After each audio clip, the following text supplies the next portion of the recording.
back to In Goa News on this special discussion on Indian Super League.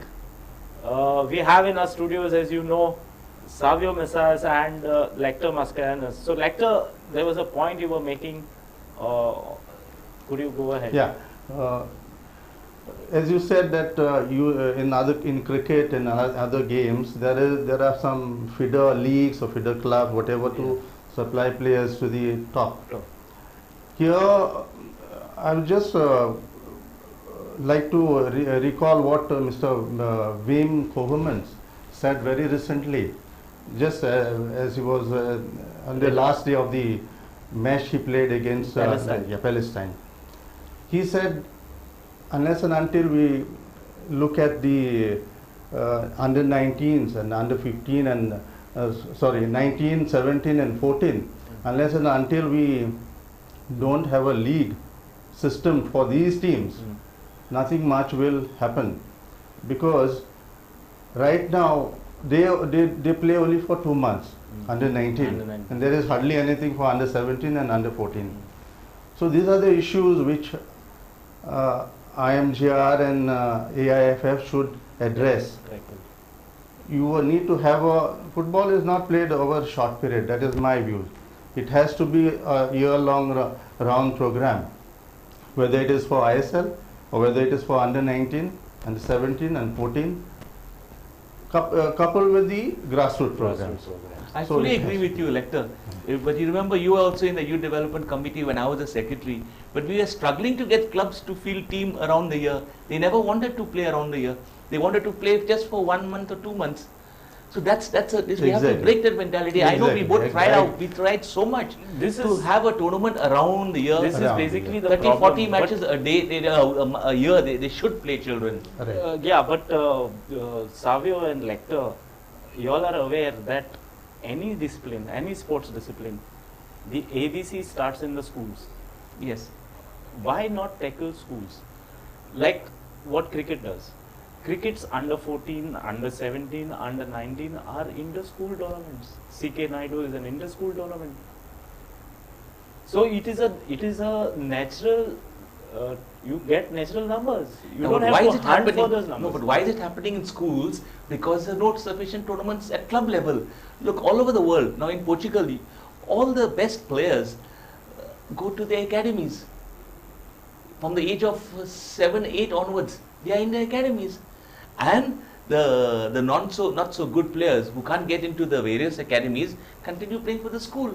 But whereas here in Goa it's different. Here the best players play in the school, and then the clubs have to run and grab players from the schools. Now let us go into this whole aspect and the controversy that kicked off when the whole idea of ISL was floated by IMG and AIFF. It started on a bad note. You had these I-League clubs clamping up and opposing the ISL idea, basically because they felt a threat that they would be wiped out. Now that threat still exists. That threat that ISL will wipe out I-League is still in the minds of many people, many sports administrators, as well as the I-League club owners. It's another different matter that some of the clubs broke off from that union and joined ISL. Like you have Salgaonkars and Dempos from Goa, who were party to that association of Indian football clubs, which strongly opposed ISL, but now they are part of ISL. So, what according to you went wrong, Savio, there? Is it AIFF's? Does the blame lie on AIFF that not enough discussion and debate happened within between the AIFF, IMG and the I-League clubs? I would blame both. I would sometimes blame the AIFF, and I would sometimes blame the clubs also, because the AIFF were trying to get the clubs to get more professional, but it was not happening. The clubs were not cooperating even with IMG.